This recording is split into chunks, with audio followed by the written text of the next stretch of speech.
down. 2-1.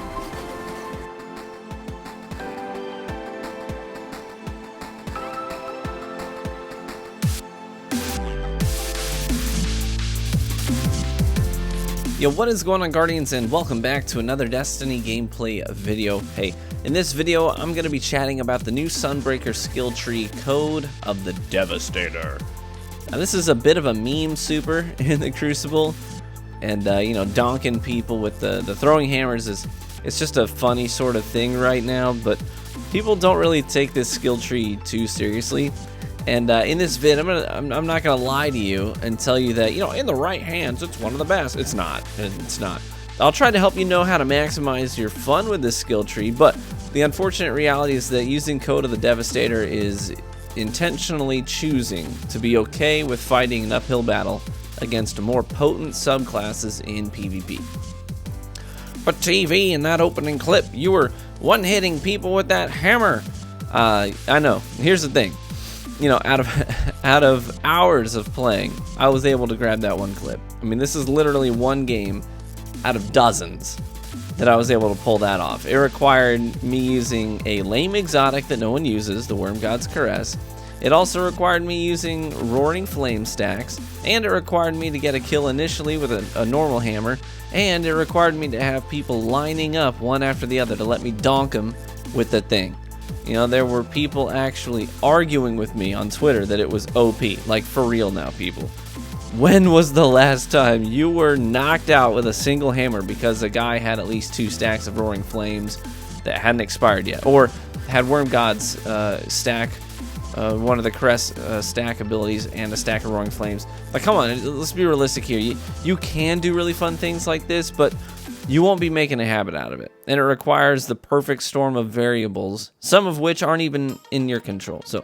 But I will tell you that if you want to have some fun with these hammers, you know, Worm Gods is a good way to do it. You know, you're not going to be making montage-worthy plays on the regular. But when it does happen, when those stars align, it feels so good. And it's just hilarious fun. It's like you're just holding out for that one moment, you know, that's going to be a blast. But as far as hammers go, you know, the velocity is slow. They drop like rocks, unlike throwing knives.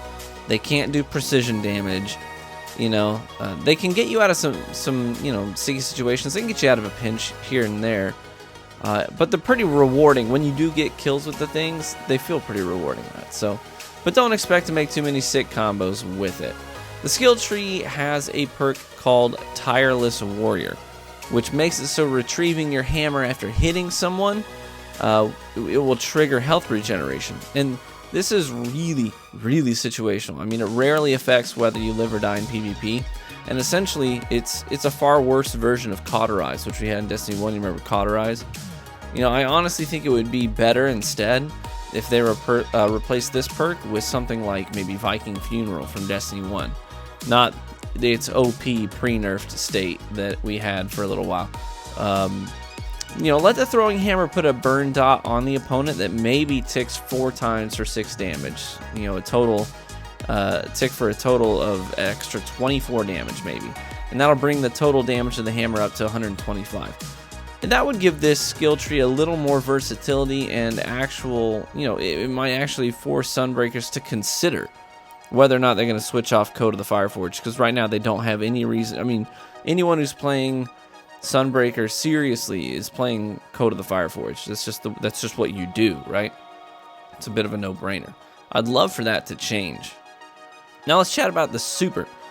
This thing can put in some work, but if and only if the people you're playing against challenge you or feed, you know. But against a decent player, this super is basically just going to force them to leave where they are. They're just going to kite you till you're out. Or if they're, you know, teamed up with people that they can communicate with, they'll just team fire you before you can get close enough to kill anyone. On top of that, the R1 Whirlwind Spin attack is darn near worthless for damage. I only use it as a mobility option. It takes 3 hits. It takes 3 hits with the thing to kill a Guardian with that attack. It's a freaking giant flaming hammer of death. And it takes 3 consecutive hits. Like, what? Why? Who thought that made sense for a super? Like, the heavy attack is is also very easily sidestepped. If a Burning Maul is approaching, literally just stay at his 11 o'clock or his 1 o'clock and you'll usually avoid all damage to his heavy attack. It's not like a smash where it's a big AoE. You know, it's like it's pretty much right in front of them damage, and then it does the tornado that sort of goes out in a line. I don't know what the range on that thing is. Maybe 25 feet. Bottom line is the super needs some love. Now, I don't want to make it stupid good. I just want to make it usable against decent players. You know, the R1 or the light attack, I think it should be changed to a mobility attack that helps close gaps. You know, maybe instead of swinging it horizontally like a tornado, maybe it should alternatively do a vertical spinning hammer attack, almost like a saw blade, like a circular saw or a table saw, you know, that vertical spinning motion that would lunge you forward. And when you hit the ground, it would finish it in you know, that heavy impact like your heavy attack. But then you would have the standard, you know, recovery time that you have to stand up and ready yourself before you can move or attack again, just like normal. So ultimately, I think the super needs the means to close gaps better without being an easy target. Because right now, I mean, I literally I challenge every Burning Maul super that I hear pop, because I'm just not afraid of them. I'm not. They don't scare me. So I would love to see them make some adjustments to the subclass overall. You know, right now it just doesn't have anything that it does well. Most subclasses have something that they do really well. Either their super's really strong, or their neutral game is really strong, or both of those things are pretty well balanced. Or maybe they're good at everything, but not Coda of the Devastator. Coda of the Devastator is a bit of a meme right now. So, I mean, yes, you can put up crazy numbers with this subclass. You can make big plays, but it's just not, it's not regular. You know, in doing so, choosing to play Coda of the Devastator is like saying, I'm going to take this scalpel into this sword fight, and I will make it work. And maybe you will. Maybe you will do something really cool. You know, John Wick sometimes does really cool things with writing utensils, you know what I'm saying, against people with guns. But we're not all John Wick, you know? I'm not John Wick. Are you John? I'm not John Wick. I can't do stuff like that. So I'm just trying to be realistic. I don't want to set your expectations too high.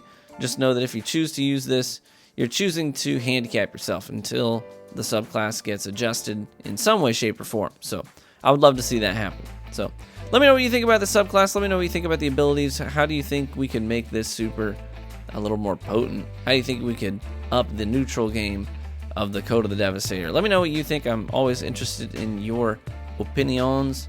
I will also say that I think my next video that I'll be posting will be an in-depth discussion about what should happen to throwing knives. I think it's pretty universally accepted right now that they're not where they should be. You know, we need to have a more potent throwing knife. So how can we buff it in such a way that is fair? How can we buff it in a way that makes it useful, makes it lethal, makes it a scary thing to go against, but also doesn't make it completely broken and destroy the subclass entirely? So I think that's what we're going to talk about next. So if you want to start gearing up your creative juices to think about that with me, please do so. Thanks for watching the video, guys. Really appreciate it. Hope to catch you in the Crucible.